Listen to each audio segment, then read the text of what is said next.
Welcome to the Reality Check podcast. I'm Zachary Phillips. So in today's episode, I just wanted to talk about guarding your mental state over the Christmas season, as well as just to wish you all a great holidays. So the first thing I want to say is that Christmas holidays and any sort of holidays in general can be quite stressful, particularly for those of us with a mental illness or with prior trauma. And the reasoning is pretty simple. It makes sense. You're forced to socialize. You're forced to see people that you wouldn't necessarily choose to see. And there's almost this societal expectation that you're going to be jovial and happy. So for anyone that's struggling, that's, has a mental illness or gone through trauma, putting on an act and being forced to see people is quite triggering. And you might be able to do it for a few minutes, a few hours, a few days, but eventually there will come a time where you'll crack. So my best advice for this festive season is to guard your mental state at all costs. And what I mean by that is just taking a step back and realistically looking at the situation and go, what do I need to do? What would I like to do? And what should I avoid? And if you can sort of judge all of your, engagements based on those three criteria, you'll have a very good understanding of the things that you just shouldn't turn up to. If you know that going to a particular event will cause you to be triggered and will cause a massive decline in your mental health, pull out. Don't go. If you don't feel comfortable saying that it's going to trigger you, claim mental illness, claim car troubles.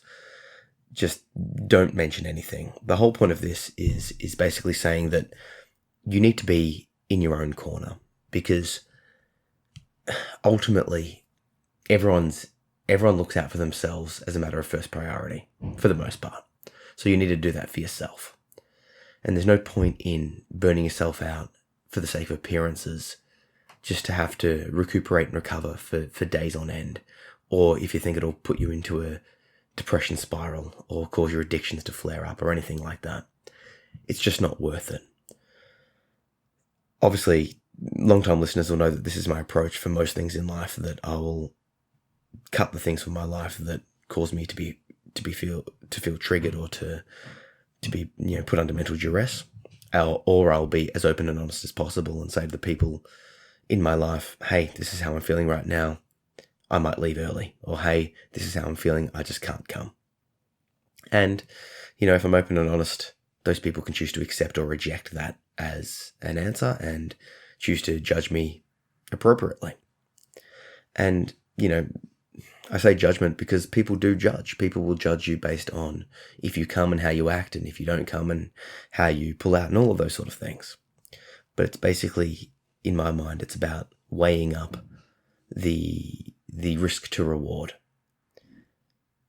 Do you feel comfortable? Will you feel good afterwards? Will you feel good during? And how were you feeling about it the whole time? Will it cost you something in terms of your mental health? The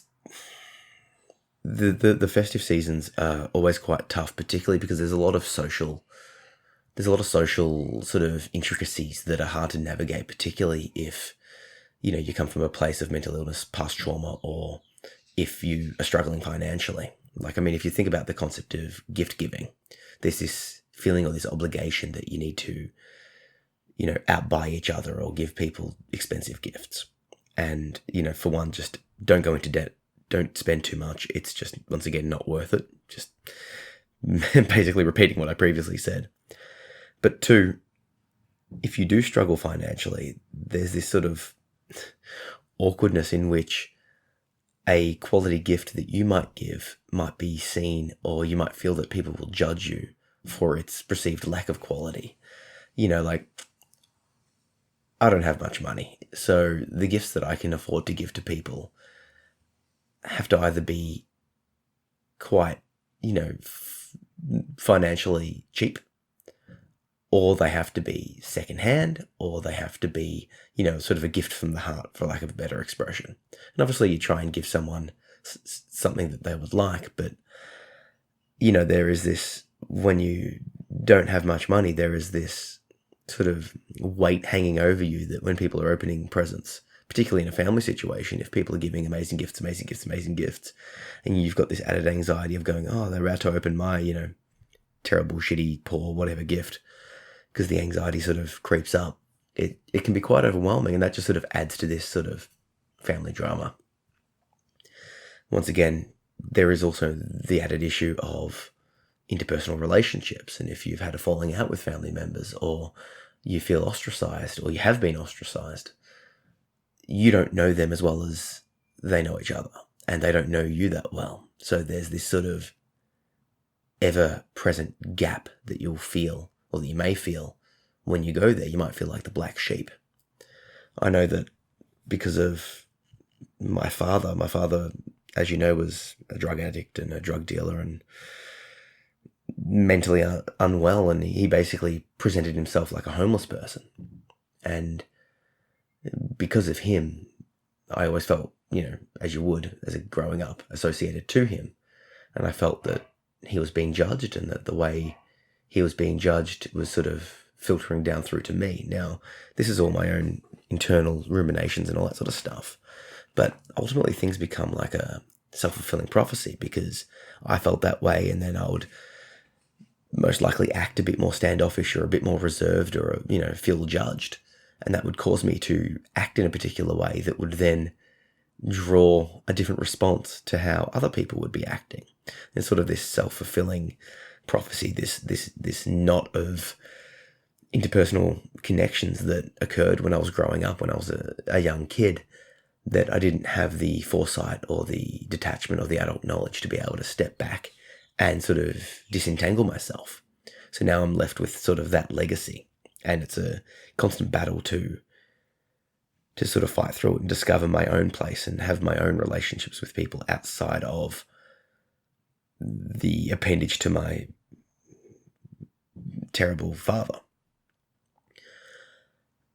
And, I just must reiterate, I don't know how other people judge me, but I know how I feel, and I sort of made up, in a sense, in my mind, how people were judging him based on the looks, based on the feelings, and obviously interpreted through how I felt about him. And that would mean that I could potentially be misjudging how people are judging him, and therefore misjudging how people are judging me, and all of those sort of things.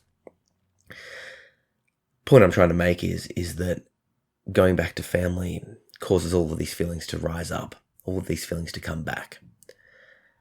And I know that there's a lot of you out there that are feeling very similar to that. I've received a bunch of messages about people dreading Christmas gatherings and dreading seeing their family members for similar reasons to like I've described, or because, the people that have abused them are going to be present, or people that didn't accept their sexuality, or people that don't believe their mental illness.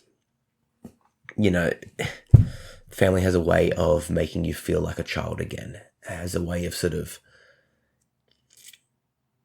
unintentionally putting you back into the box that you were in when you interacted with them most.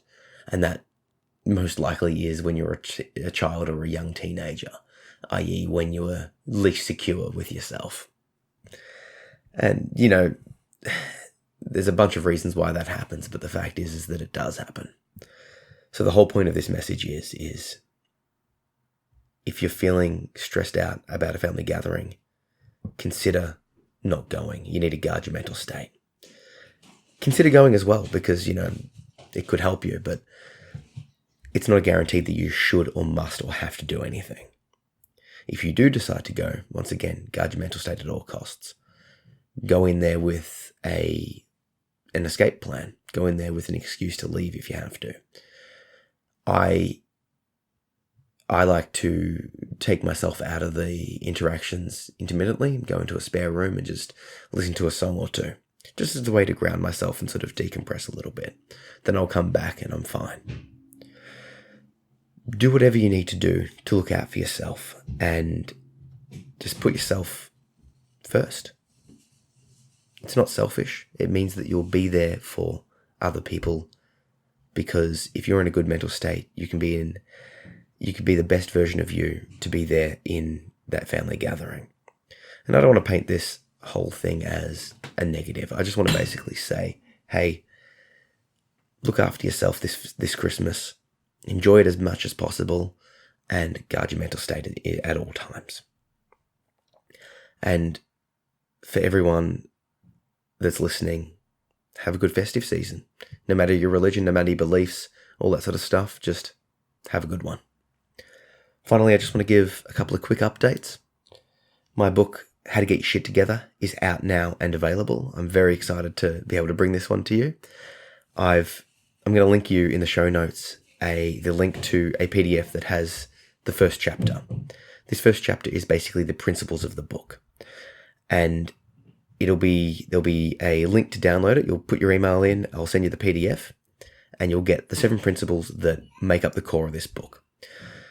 I think conceptually, or based on principles, what that means is that whilst the whole book will give you a systematic approach of how to overcome anxiety, defeat depression, move on from trauma, get organized, find meaning, and follow your dreams, the principles are the core component of that, in the sense that they will, what's contained in these principles sort of reverberates throughout the whole book. The book will give you the how-to, the practical tips, the take actions, all of that sort of stuff. But these principles, the ones that you can grab an email, get them sent to you, are the core components. And if, honestly, I believe that if you only just read these principles and apply them to your life, your life will change. You'll be able to get your shit together, for lack of a better expression. However, the reason I wrote the whole book is because I know personally that the principles help, but a lot of the times you need the actual practical how-to advice. A lot of self-help books, they go over the principles, but they are very, very lacking in the actual how-to advice. I've read so many books and you'll be like, oh, well, that's all great, but what do I actually do?